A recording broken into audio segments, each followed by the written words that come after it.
कृष्ण हरे मुरारी, हे नाथ नारायण वासुदेवा, श्रीमन नारायण नारायण नारायण, भजमन नारायण नारायण नारायण।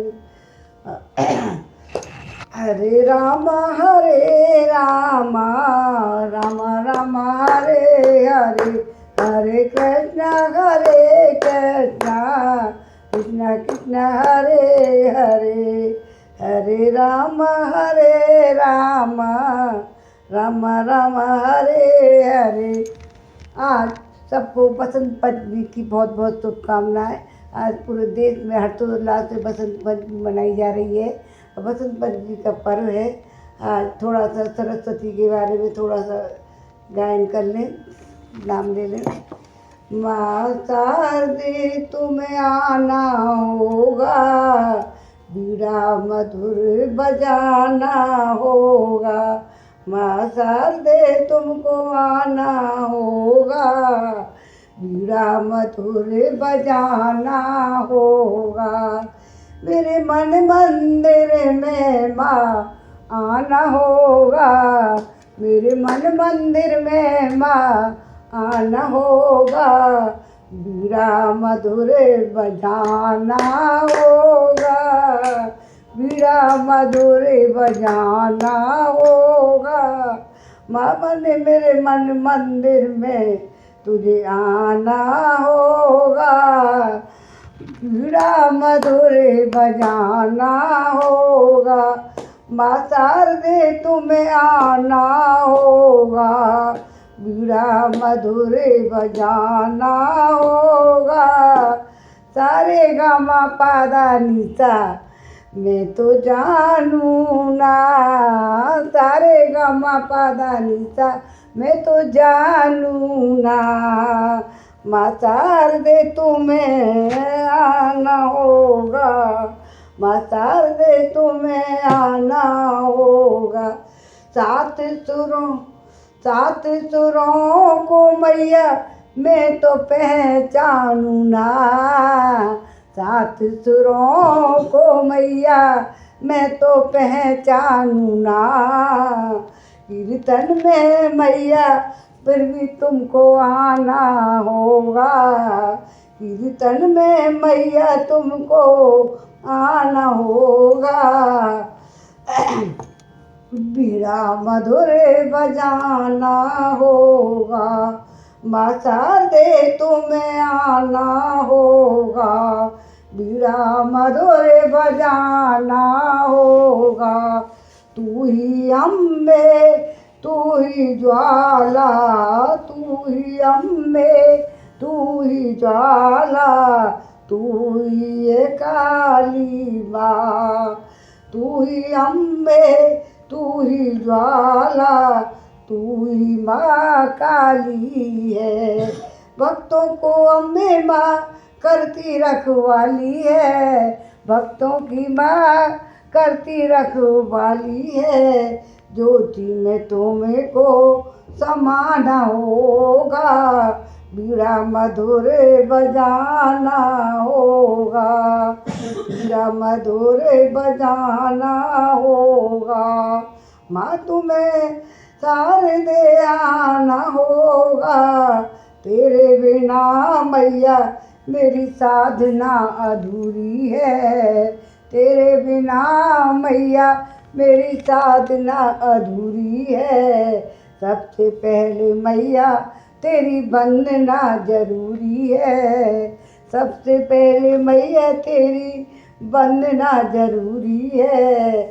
तुझे आना होगा मैया माँ शारदे, तुम्हें मधुर बीड़ा बजाना होगा। मेरे मंदिर मन में बीड़ा माता आना होगा। जय सरस्वती माँ की जय। अपनी कृपा बनाए रखें सभी पाठकों पर और हम पर, सब पर। हाँ जी। आज युद्ध कांड का 70वां सर्व पढ़ेंगे। युद्ध चल रहा है, अंगद का उनका नरांतक को मार दिया है पिछली तरफ में। अब वहाँ अब देखो वहाँ खुशी हो रही है, वहाँ दुखी हो रहे होंगे। तो हनुमान जी के द्वारा देवांतक और त्रिसरा का नील के द्वारा महोदर का तथा ऋषभ के द्वारा महापार्थ का वध होगा इस 70वें सर्ग में। नरांतक को मारा गया देवांतक कुल नंदन त्रिसरा और महोदर ये श्रेष्ठ राक्षस हाहाकार करने लगे। महोदर ने मेघ के समान गजराज पर बैठकर महापराक्रमी अंगद के ऊपर बड़े वेग से धावा किया और भाई के मारे जाने से संतप्त हुए बलवान देवांतक ने भयानक परिघ हाथ में लेकर अंगद पर आक्रमण किया।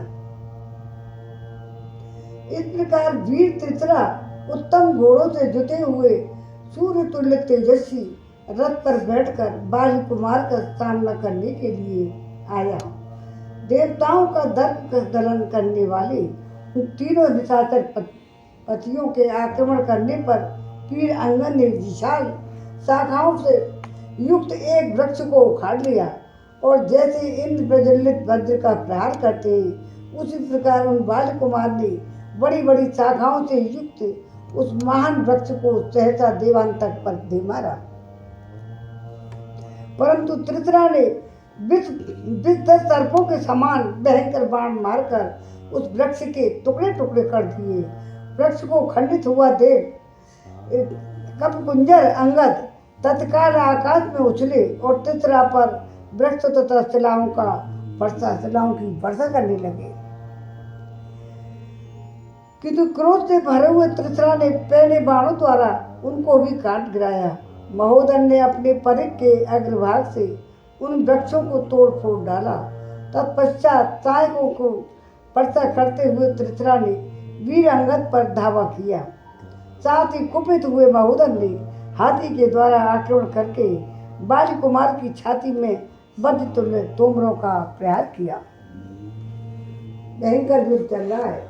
इसी प्रकार देवांतक भी अंगद के निकट अत्यंत क्रोध पूर्वक परिघ के द्वारा उन्हें चोट पहुंचाकर तुरंत वेग पूर्वक वहां से दूर हट गया।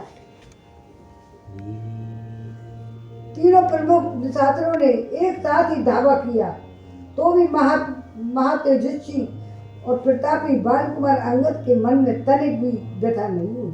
वे अत्यंत दुर्जय और बड़े वेगशाली थे। उन्होंने महान वेग प्रकट करके महोदर के महान गजराज पर आक्रमण किया। उसके मस्तक पर जोर से थप्पड़ मारा। युद्ध स्थल में उनके उस प्रकार प्रहार से गजराज की दोनों आंखें निकलकर पृथ्वी पर गिर गईं। वह तत्काल वो मर गया। फिर महाबली बाल कुमार ने उस हाथी का एक दांत उखाड़ लिया और युद्ध स्थल में दौड़कर उसी के द्वारा देवांतक पर चोट की, दांत को उखाड़ करके। तेजस्वी देवांतक उस प्रहार से व्याकुल हो गया और वायु के हिलाए हुए वृक्ष की भांति कांपने लगा। उसके शरीर से महावर के समान रंग वाला रक्त का महान प्रभात बह चला। तत्पश्चात महातेजस्वी बलवान देवांतक ने बड़ी कठिनाई से अपने को संभालकर परिघ उठाया, उसे वेग पूर्वक घुमाकर अंगद पर दे मारा। उस परिघ की चोट खाकर बानर राजकुमार अंगद ने भूमि पर घुटने टेक दिए।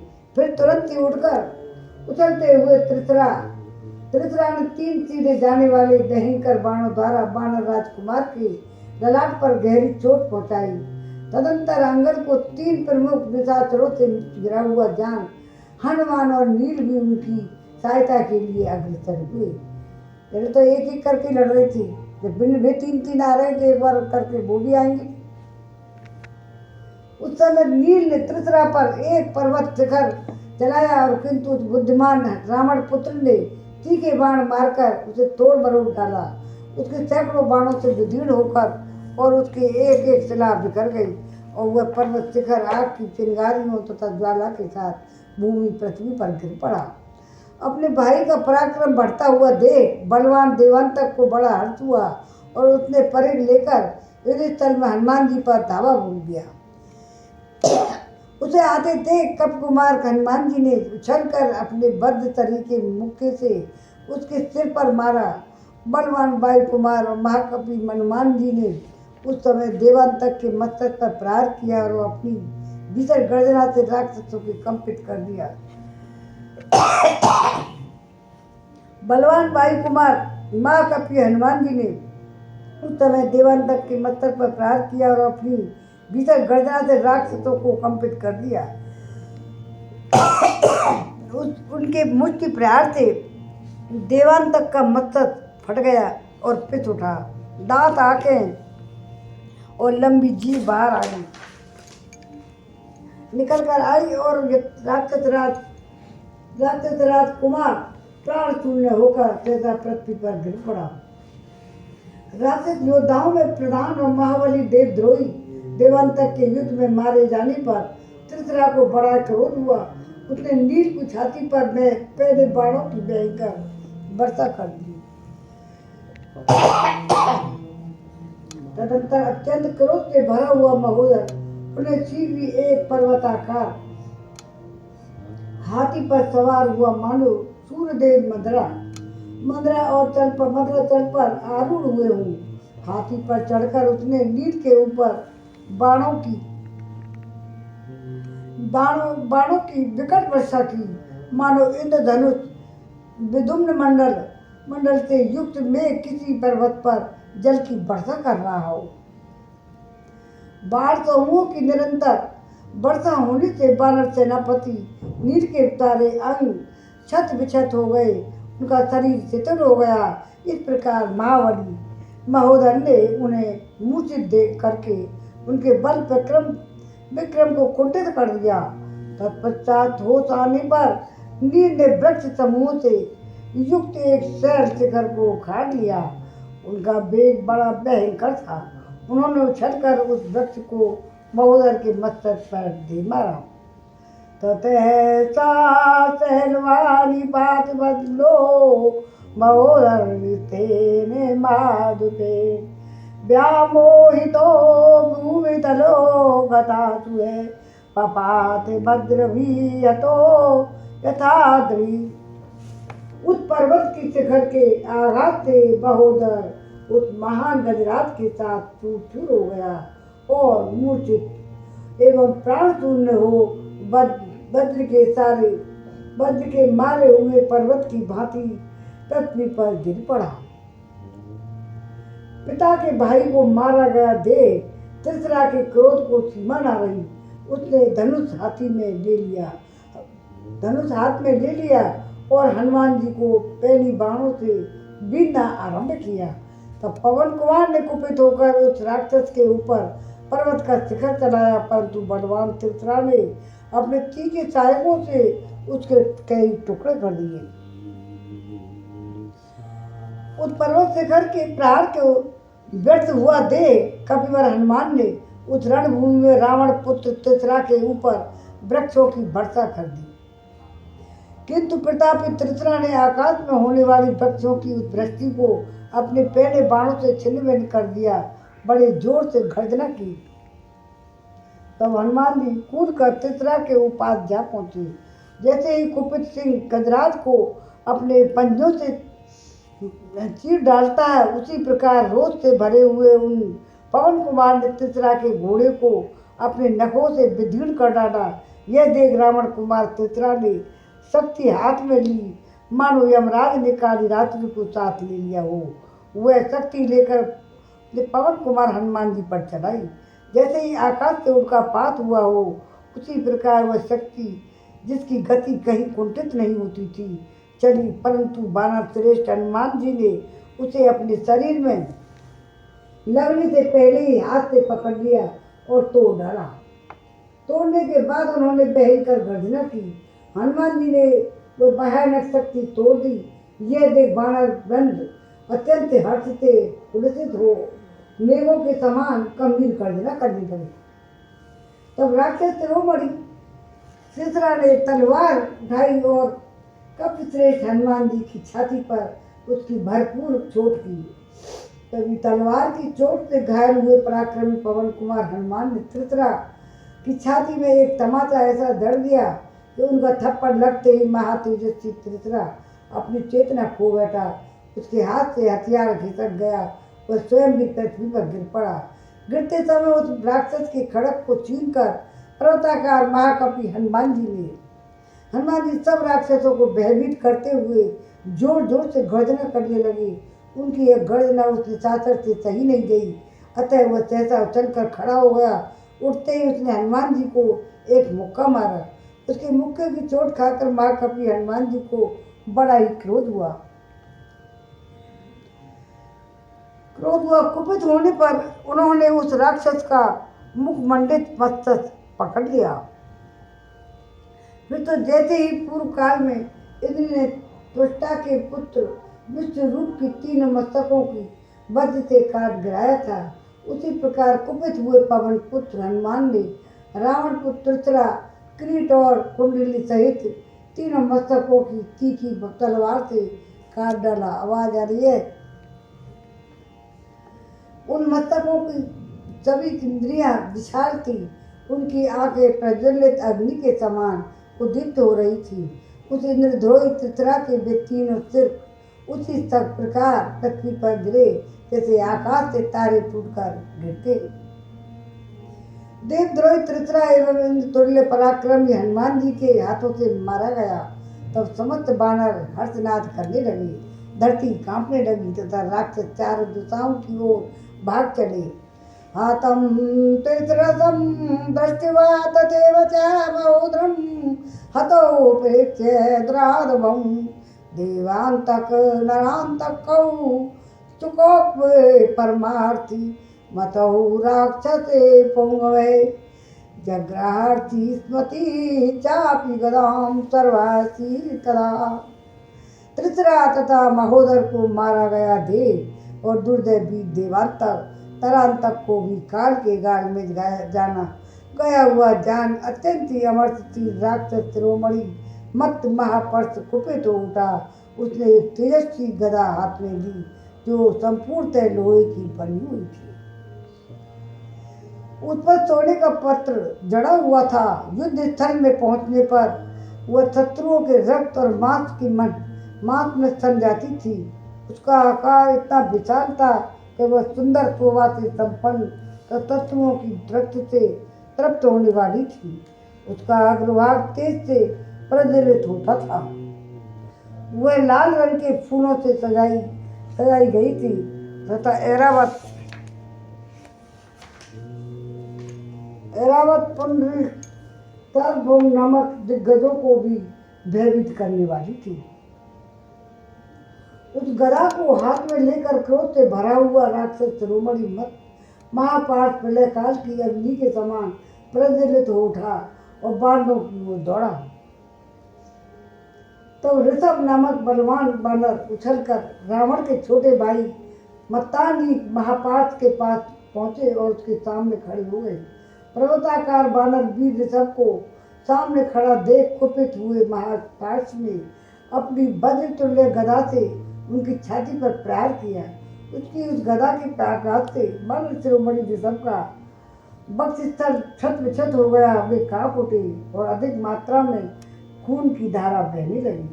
बहुत देर के बाद होश में आने पर बानर राज ऋषभ कुपित हो उठे और महापार्थ की ओर देखने लगे। उस समय उनके होठ फड़क रही थी। बानर वीरों में प्रधान ऋषभ का रूप पर्वत के समान जान पड़ता था। वे बड़े वेगशाली थे।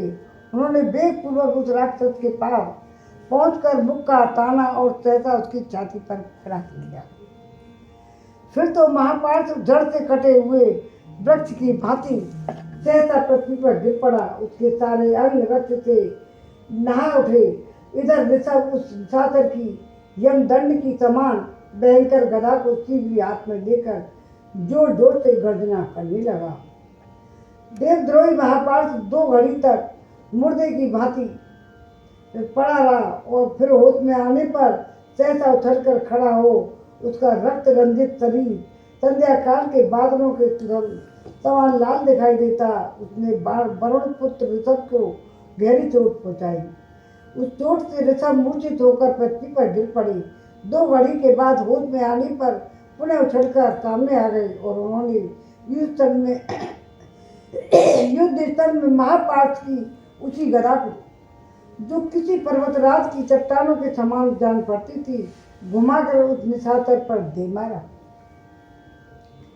उसकी उस भयंकर गदा ने देवता यज्ञ और ब्राह्मण से शत्रुता रखने वाले उस रौद्र राक्षस के शरीर पर चोट करके उसके वक्ष स्थल को विदीर्ण कर दिया। फिर तो जैसे ही पर्वतराज हिमालय गेरू और धातुओं से मिला हुआ जल बहाता है, उसी प्रकार वह अधिक मात्रा से रक्त बहाने लगा। उस समय उस राक्षस ने महामना ऋषभ के हाथ से अपनी गदा लेने के लिए उन पर धावा किया, किंतु ऋषभ ने उस भयानक गदा को हाथ में लेकर बारंबार घुमाया और बड़े वेग से महापार्थ पर आक्रमण किया। इस तरह वह मनस्वी वानर वीर ने युद्ध के मुहाने पर उस निशाचर की जीवन लीला ही समाप्त कर दी थी। अपनी ही गदा को चोट खाकर महापार्थ दांत टूट गए, आंख फूट गई और वज्र के मारे पर्वत शिखर की भांति तत्काल वो धराशायी राम नाम तत्व हो गई। जिसकी आंखें नष्ट हो गई और चेतना विलुप्त हो गई, वह राक्षस महापार्थ जब घतायु होकर पृथ्वी पर गिर पड़ा, तब राक्षसों की सेना सब ओर से भाग चली। तस्मिन् हते भ्रातरि रावणस्य तन्नैर्तुरतानां बलमर्वाम् तकदा युद्धं केवल जीवितार्थ तुद्राविभिन्नाडवंतन विकासम। रावण के भाई महापार्थ का वध हो जाने पर राक्षसों की वह समुद्र के समान विशाल सेना हथियार फेंक कर केवल जान बचाने के लिए सब ओर भागने लगी, मानो महासागर फूटकर सब ओर बहने लगा हो। जय श्री राम। 70वां सर्ग पूरा हुआ, विराम हुआ। अब 71वां सर्ग पढ़ेंगे। हरे राम हरे कृष्णा कृष्णा कृष्णा हरे हरे, हरि मंगल भवन अमंगल हारी, उमा सहित जय जपत पुरारी, दीन दयाल व्रज संभारी, हरो नाथ मम संकट बारी। अब 71वां सर्ग। अतिकाय का भयंकर युद्ध और लक्ष्मण के द्वारा उसका वध। अतिकाय ने देखा, शत्रुओं के रोंगटे खड़े कर देने वाले मेरी भयंकर सेना व्यथित हो उठी है। इंद्र के तुल्य पराक्रमी और भाइयों का संहार हो गया है, तथा मेरे चाचा दोनों भाई युद्धोन्मत्त महोदर और मत महापार्थ भी सम्रांगण में मारे गए हैं। तब वह उस महातेजस्वी निशाचर को बड़ा क्रोध हुआ। उसे ब्रह्मा जी से वरदान प्राप्त हो चुका था। अतिकाय पर्वत के समान विशाल का तथा देवता तथा दानवों के दर्प का दलन करने वाला था। वह इंद्र का शत्रु था। उसने सहस्त्रों सूर्यों के समूह को भांति दीप्यमान तेजस्वी रथ पर आरूढ़ होकर बानरों पर धावा किया। उसके मस्तक पर किरीट और कानों में शुद्ध सुवर्ण के बने हुए कुंडल झलमला रहे थे।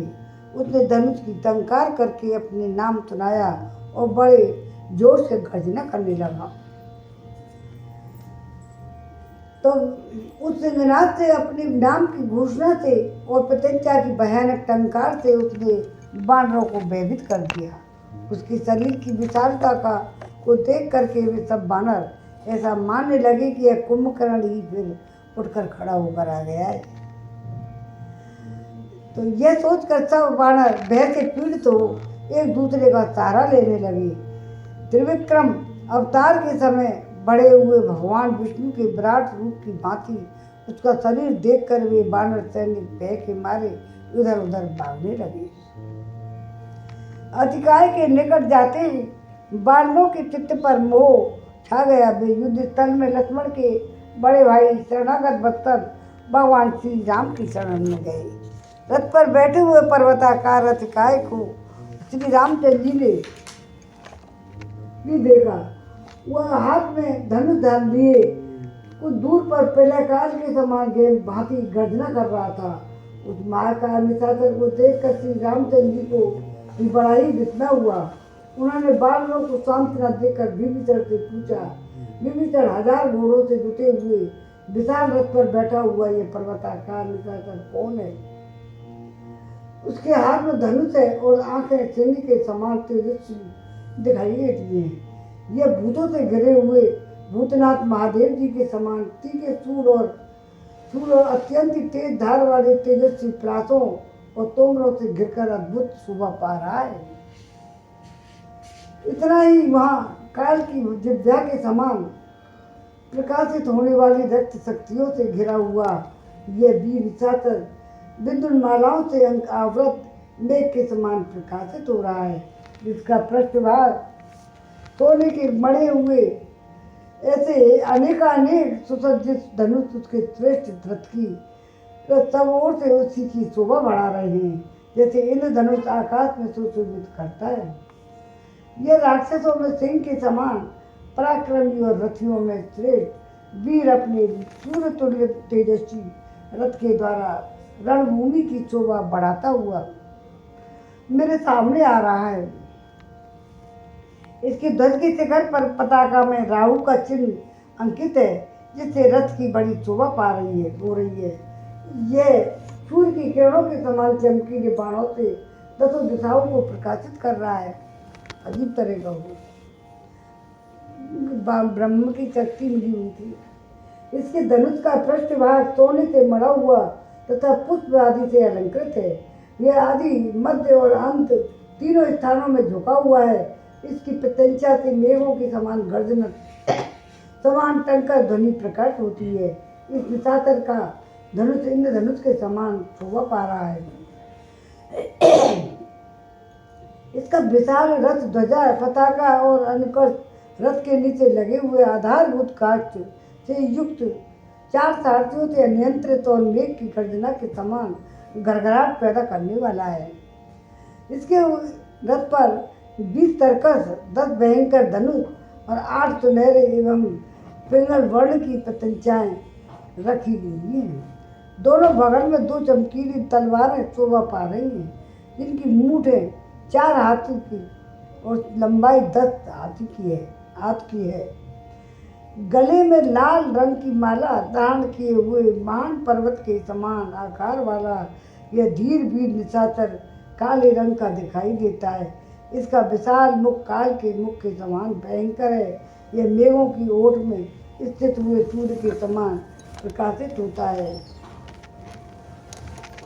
इसकी बाहों में सोने के बाजू बंद बंधे हुए हैं और उन भुजाओं के द्वारा यह विशालकाय निशाचर 2 ऊंचे शिखरों से युक्त गिरिराज हिमालय के समान शोभा पाता है।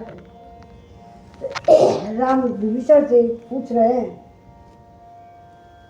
उसका अत्यंत भीषण सुवर मुखमंडल दोनों कुंडलों से मंडित पुनर्वंश नामक 2 नक्षत्रों के बीच स्थित हुए परिपूर्ण चंद्रमा के समान सुशोभित हो रहा है। महाभाव, तुम मुझे इस श्रेष्ठ राक्षस का परिचय दो, जिसे देखते ही सब बानर सेना भयभीत हो संपूर्ण दिशाओं की ओर भाग चले हैं। ये कुंभकर्ण की तरह नजर आ रहा है उनको। अमित तेजस्वी राजकुमार श्री राम के एक प्रकार पूछने पर महातेजस्वी विभीषण ने रघुनाथ जी को इस प्रकार कहा, दशग्रीवो महातेजा राजा वैश्वरानुजय भीम कर्मा महात्मा ही रावणो राक्षेश्वर सत्यापी वीरवान पुत्रो रावण तत्मो बले वृद्ध से भी तुधर सर्वात्र विदुषाम वरे भगवान, जो कुबेर का छोटा भाई, महातेजस्वी महाकाय भयानक कर्म करने वाला तथा राक्षसों का स्वामी दशमुख राजा रावण है। उसके एक बड़ा पराक्रमी पुत्र उत्पन्न हुआ है, जो बल में रावण के ही समान है। वह वृद्ध पुरुषों का सेवन करने वाला और वेद शास्त्रों को ज्ञाता और संपूर्ण अस्त्र वेताओं में श्रेष्ठ है। हाथी घोड़े की सवारी करने और तलवार चलाने, धनुष पर बाणों का संधान करने, प्रचंडता खींचने, लक्ष्य भेदने, साम और दान का प्रयोग करने तथा न्याययुक्त बर्ताव एवं मंत्रणा देने में वो सबके द्वारा सम्मानित है। उसी के बाहुबल का आश्रय लेकर लंकापुरी सदा निर्भय रहती आई है। वही है वीर निशाचर है। यह रावण की दूसरी पत्नी धान्य मालिनी का पुत्र है। आया समझ में? दूसरी पत्नी धान्य मालिनी का पुत्र है। इसे लोग अतिकाय के नाम से जानते हैं। तपस्या से विशुद्ध तथा कर्ण वाले इस अतिकाय के वीर काल तक का ब्रह्मा जी की आराधना की थी। इसने ब्रह्मा जी से अनेक दिव्यास्त्र प्राप्त किए। उनके द्वारा बहुत से शत्रुओं का उसने पराजित किया है। ब्रह्मा जी ने इसे देवता और असुरों से न मारे जाने का वरदान दिया है। यह दिव्य कवच और सूर्य के समान तेजस्वी रश्मि उन्हीं के दिए हुए है। इसने देवता और दानवों को सैकड़ों बार पराजित किया है, राक्षसों की रक्षा की है और यक्षों को मार गिराया है। इस बुद्धिमान राक्षस ने अपने बाणों द्वारा इंद्र के वज्र को भी कुंठित कर दिया है तथा युद्ध में जल के स्वामी वरुण के पास को भी सफल नहीं होने दिया है। राक्षसों में श्रेष्ठ यह बुद्धिमान रावण कुमार अतिकाय बड़ा बलवान तथा देवता और दानवों के दर्द को भी दलन करने वाला है। पुरुषोत्तम अपने साधकों से यह सारी वानर सेना का संहार कर डाले। इसके पहले ही आप इस राक्षस को परास्त करने का प्रयत्न कीजिएगा। विभीषण और भगवान श्री राम में इस प्रकार बातें हो ही रही थी कि बलवान अतिकाय वानरों की सेना में घुस आया और बारंबार गर्जना करता हुआ अपने धनुष पर टंकार देने लगा।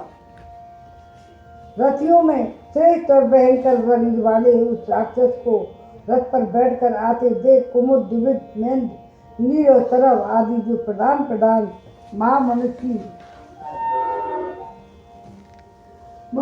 बानर थे, वे वृक्ष और पर्वत शिखर धारण किए थे, एक साथ उसके ऊपर टूट पड़े। परंतु अस्त्र वेताओं से श्रेष्ठ महातेजस्वी अतिकाय ने अपने स्वर्ण भूषित बाणों से बानरों के चलाए हुए वृक्षों और पर्वत शिखरों को काट गिराया। साथ ही उस बलवान और भीमकाय निशाचर ने युद्ध स्थल में सामने आए हुए उन सभी समस्त बानरों के लोहे के बाणों से बींध डाला। बहुत बलशाली सेना थी रावण की। बने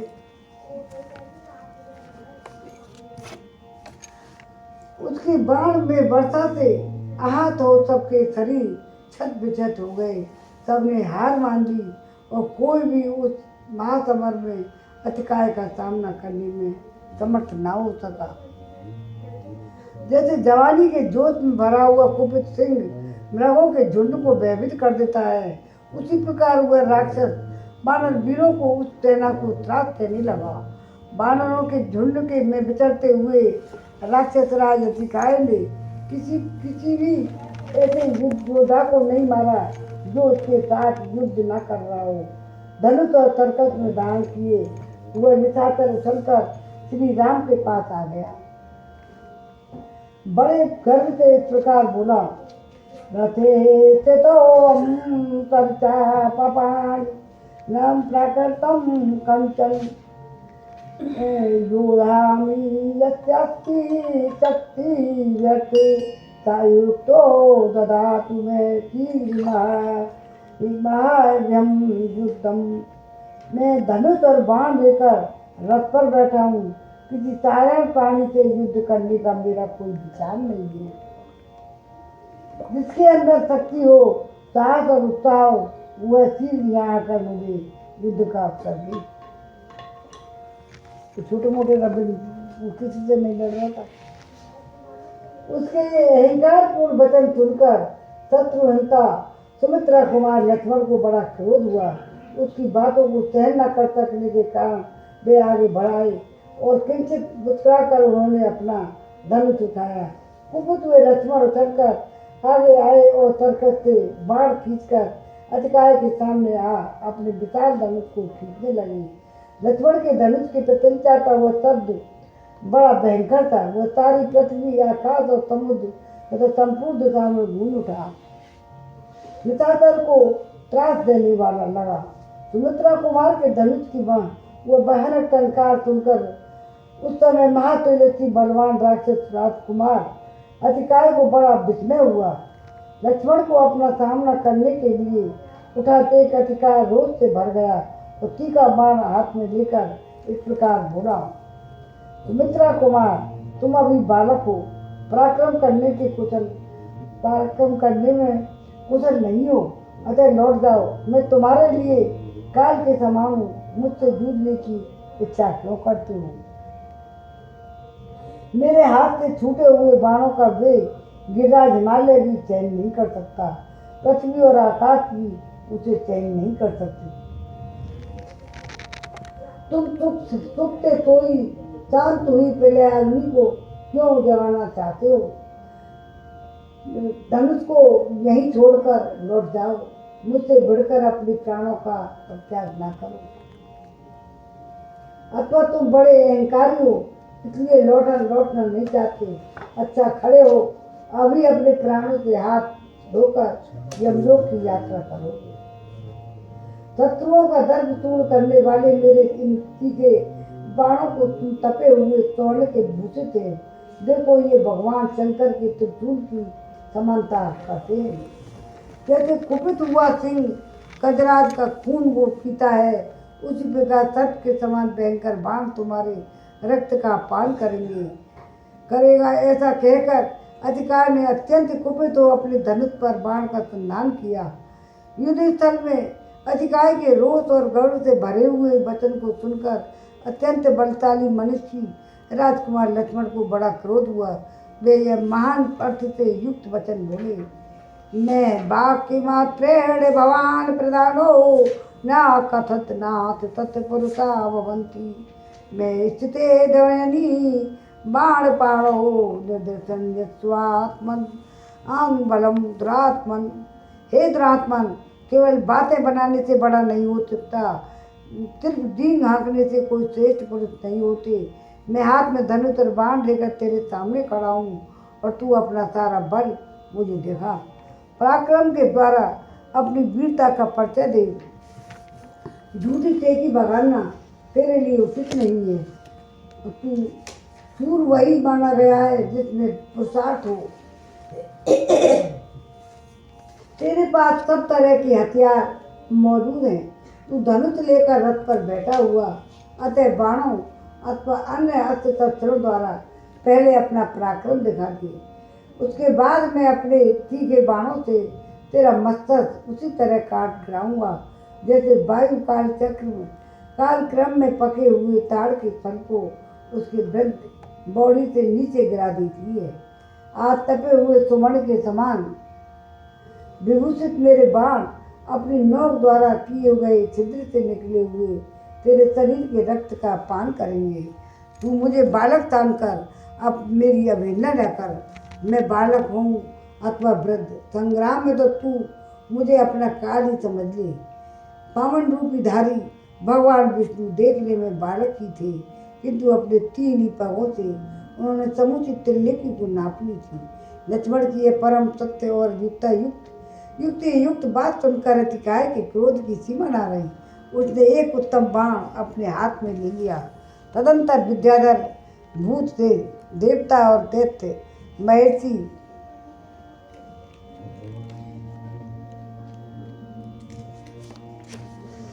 महर्षि तथा महामना गण उस युद्ध को देखने के लिए आए। उस समय अतिकाय ने कुपित हो धनुष पर वह उत्तम बाण चढ़ाया। आकाश को अपना ग्रास बनाते हुए उसे लक्ष्मण पर चढ़ा दिया। और देवता और आए देखने, किंतु शत्रु वीरों का संहार करने वाले लक्ष्मण ने एक चंद्राकार बाण के द्वारा अपनी ओर आते हुए उस विध्वस्त सर्प के समान भयंकर एवं तीखे बाण को काट डाला। जैसे सर्प का फन काट जाए उसी प्रकार उस बाण को खंडित करता हुआ देख अत्यंत कुपित हुए अधिकाय ने 5 बाणों को धनुषाकार पर रखा। फिर उस दुशासन ने लक्ष्मण पर ही 5 बाण चला दिए। वे बाण उनके समीप अभी आने भी नहीं पाए थे कि लक्ष्मण ने तीखे सहायकों से उनके टुकड़े टुकड़े कर डाले। शत्रु वीरों का संहार करने वाले लक्ष्मण ने अपने पहले सहायकों से उन बाणों का खंडन करने के पश्चात एक तेज बाण हाथ में लिया जो अपने तेज से प्रज्वलित हो रहा था। उसे लेकर लक्ष्मण ने अपने श्रेष्ठ धनुष पर रखा और उसकी प्रत्यंचा को खींचा और बड़े वेग से वह सहायक अतिकाय पर छोड़ दिया। धनुष के पूर्ण रूप से खींचकर छेड़े गए वह झुकी हुई गांठ वाले उस बाण के द्वारा पराक्रमी लक्ष्मण ने राक्षस श्रेष्ठ अतिकाय को ललाट में गहरा आघात किया। वह बाण उस भयानक राक्षस के ललाट में धस गया और वह रक्त से भीगकर पर्वत से सटे हुए किसी नागराज के समान दिखाई देने लगा। लक्ष्मण के बाण से अत्यंत पीड़ित हो उसने राक्षस कांप उठा। ठीक उसी तरह जैसे भगवान रुद्र के बाणों से आहत हो त्रिपुर का भयंकर गोप हिल उठा था और फिर थोड़ी ही देर में संभल कर महाबली अधिकार बड़ी चिंता में पड़ गया। कुछ सोच समझ कर विचार बोला, सावार इस प्रकार अमोघ बाण का प्रयोग करने का कारण तुम मेरे स्मरणीय शत्रु हो। मुंह फैलाकर ऐसा कहने व तत्पश्चात अतिकाय अपनी दोनों विशाल भुजाओं को काबू में करके रथ के पिछले भाग में बैठकर उस रथ के द्वारा ही आगे बढ़ा।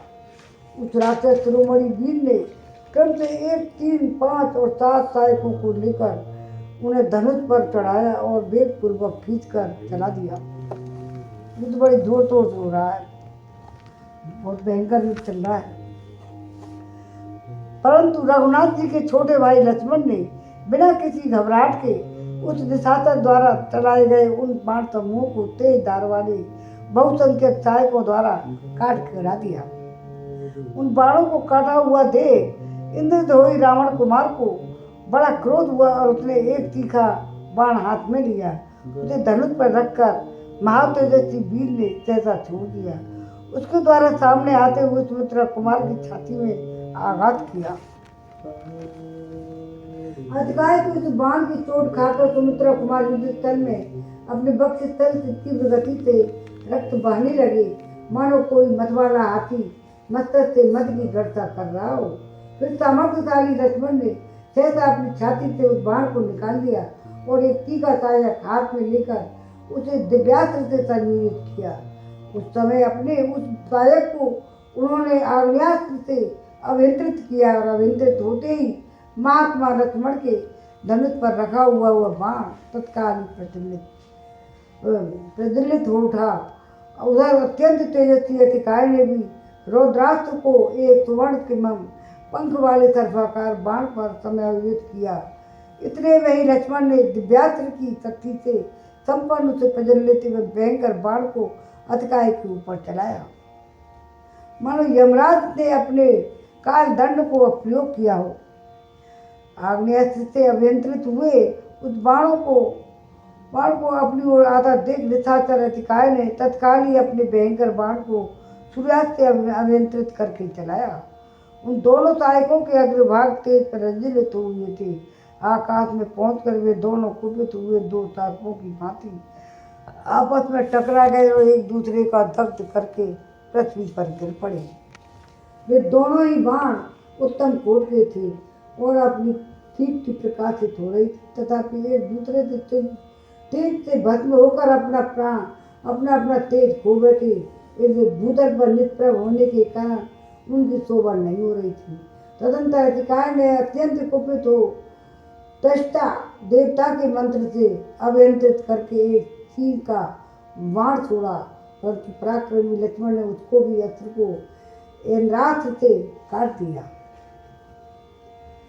सीख के बाण को नष्ट हुआ देख बाण पुत्र कुमार अतिकाय के क्रोध की सीमा न रही। उस राक्षस ने एक सहायक को याम्यास्त्र से अभियंत्रित किया और उसे लक्ष्मण के लक्ष्य करके चला दिया, परंतु लक्ष्मण ने व्यास्त्र द्वारा उसको भी नष्ट कर दिया। कम तक ताकत बनना है तब तत्पश्चात जैसे मेघ जल की धारा को बरसाता है, उसी प्रकार अत्यंत कुपित हुए लक्ष्मण ने रावण कुमार अतिकाय पर बाण धारा की वर्षा प्रारंभ की। अतिकाय ने एक दिव्य कवच बांध रखा था जिसमें हीरे जड़े हुए थे। लक्ष्मण के बाण अतिकाय तक पहुंचकर उसके कवच से टकराते और नोक टूट जाने के कारण सहसा पृथ्वी पर गिर पड़ते थे। उन बाणों को असफल हुआ देख शत्रु वीरों का संहार करने वाले महायशस्वी लक्ष्मण ने उन्हें सहस्रों बाणों की वर्षा की और महाबली अतिकाय का कवच अभेद्य था, इसलिए युद्धस्थल में बाण समूहों की वर्षा होने पर भी वह राक्षस व्यथित नहीं होता था। उसने लक्ष्मण पर विषधर सर्प के समान भयंकर बाण चलाया। उस बाण से सुमित्रा कुमार के मर्म स्थल में चोट पहुंची। अतः शत्रुओं का संताप देने वाले लक्ष्मण 2 घड़ी तक अचेत अवस्था में पड़े रहे। फिर होश में आने पर उन्हें महाबली शत्रु दमन वीर ने बाणों की वर्षा से शत्रु के रथ की ध्वजा को नष्ट कर दिया और 4 उत्तम सहायकों से रणभूमि में उसके घोड़ों और साथी को यमलोक पहुंचा दिया। तत्पश्चात सब भ्रम रहित नरश्रेष्ठ सुमित्रा कुमार को लक्ष्मण ने उस राक्षस के वध के लिए जाते बूझे हुए बहुत से अनोख बाण छोड़े, तथापि वह सम्रांगण में उस विशासर के शरीर को भेद न सके।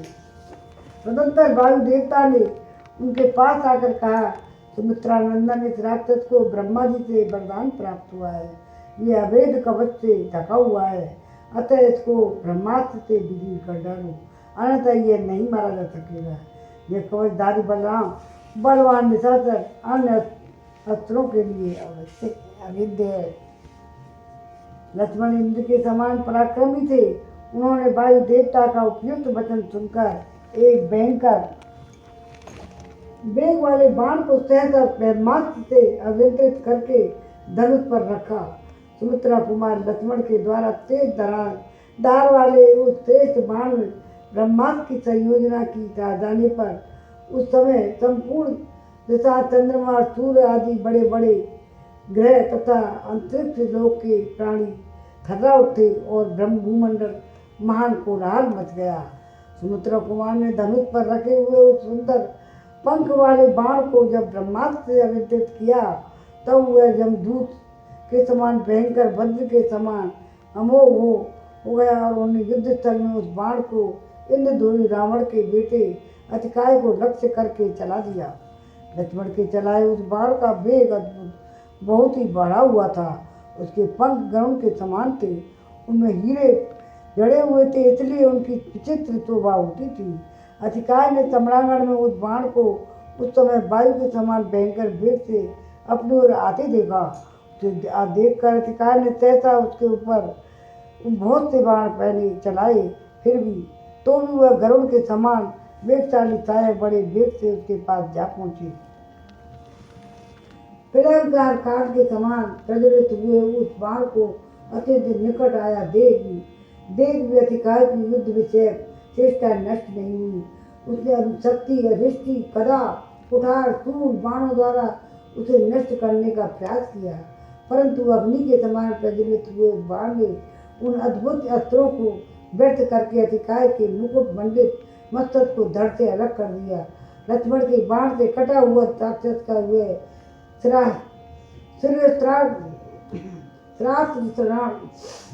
सहित मस्तक हिमालय के शिखर के संभाती सहसा पृथ्वी पर जा गिरा।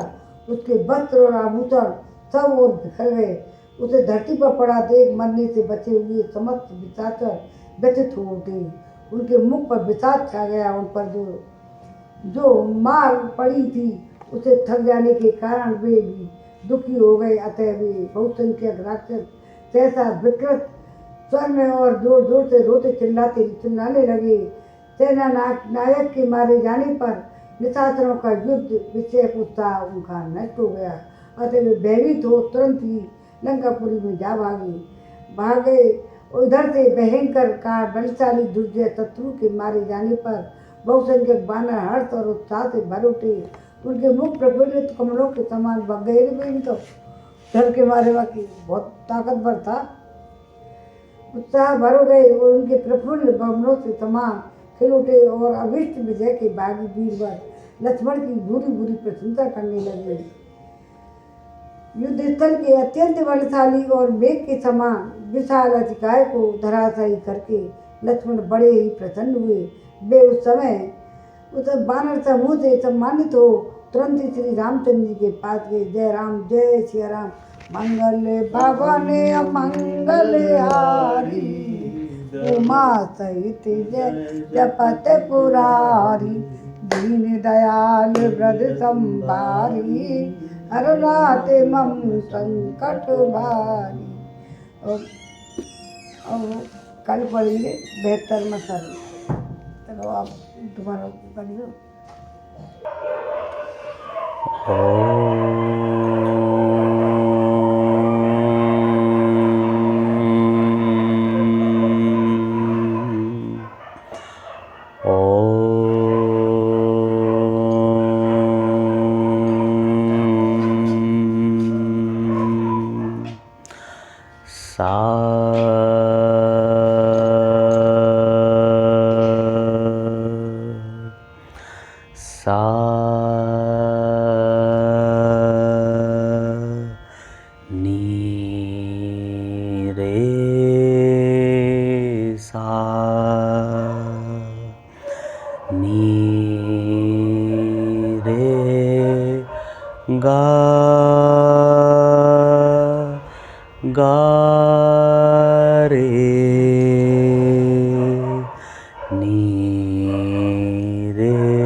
वसता या वीणा वरदा नेता।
अब गणेश जी की एक स्तुति है। जयति जय श्री गणेशा। गाइए, पहले मैं फिर आप। जयति जय श्री गणेशा। हाँ गाइए। जयति जय श्री गणेशा। अभी वहीं से गाइए। हाँ, जयति जय श्री गणेशा। गाइए, जयति जय श्री गणेशा। पार्वती माता पिता महेशा। पार्वती माता पिता महेशा। आइए फिर से। पार्वती माता पिता महेशा। जयति जय श्री गणेशा।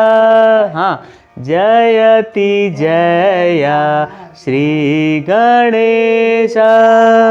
पार्वती माता पिता महेशा। पार्वती माता पिता महेशा।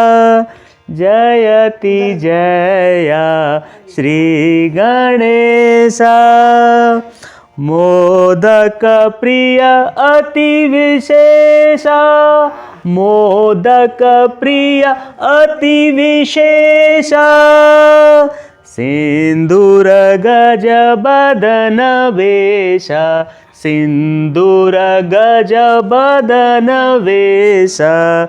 रिद्ध सिद्ध देत हरत क्लेशा।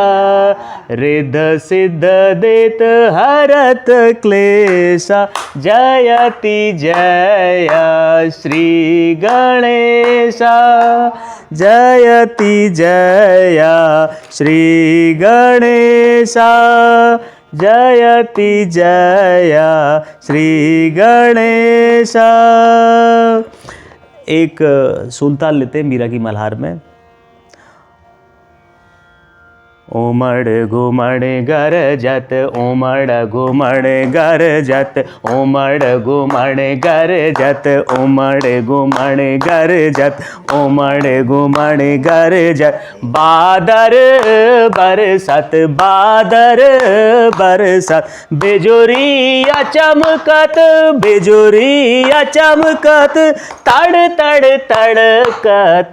तड़ तड़ तड़कत। ओमड़ घुमड़ गरजत। उमड़ घुमड़ गरजत। बादर बरसत। बादर बरसत। बिजुरिया चमकत। बिजुरिया चमकत। तड़ तड़ तड़कत। तड़ तड़ तड़कत। उमड़ घुमड़ गरजत, उमड़ घुमड़ गरजत। सन सन चलत पवन, सन नन चलत पवन, सन नन चलत पवन। तन मन कांपत, तन मन कांपत। मीरा श्याम बिना नैन, मीरा श्याम बिना नैन। झर झर झर कत, झर झर झर कत। उमड़ घुमड़ गरजत, उमड़ घुमड़ गरजत, उमड़ घुमड़ गरजत, उमड़ घुमड़ गरजत। उमड़ घुमड़ गरजत गरजत, उमड़ घुमड़ गरजत गरजत गरजत। उमड़ घुमड़ गरजत गरजत गरजत, उमड़ घुमड़ गरजत गरजत गरजत। उमड़ घुमड़ गरजत, उमड़ घुमड़ गरजत, उमड़ घुमड़ गरजत। सन नन चलत पवन, सन नन चलत पवन, सन न चलत पवन, सन न चलत पवन, सन न चलत पवन, सन न चलत पवन, सन न चलत पवन, चलत पवन चलत पवन। सन न चलत पवन, सन न चलत पवन। उमड़ घुमड़ गरजत, उमड़ घुमड़ गरजत। बादर बरसत, बादर बरसत। बिजुरिया चमकत, बिजुरिया चमकत। तड़ तड़ तड़कत, तड़ तड़ तड़कत। उमड़ घुमड़ गरजत, उमड़ घुमड़ गरजत। सन नन चलत पवन, सन नन चलत पवन। तन मन कांपत, तन मन कांपत। मीरा श्याम बिना नैन, मीरा श्याम बिना नैन। झर झर झर कत, झर झर झर कर। उमड़ घुमड़ गरजत, उमड़ घुमड़ गरजत। हाँ, रिज्यूम कर दीजिए। गायत्री।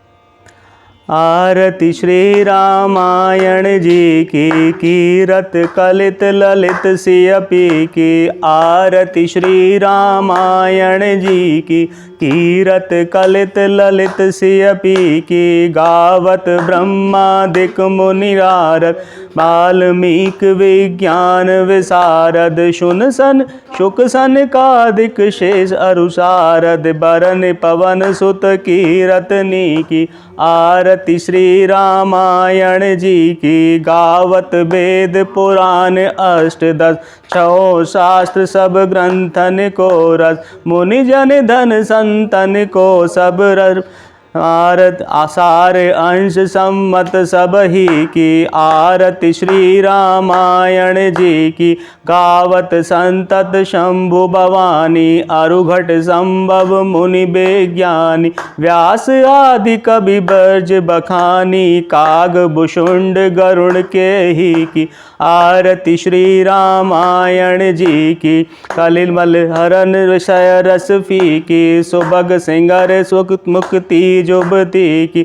दलन रोग भव भूरि अमी की। तातु मातु सब विधि तुलसी की।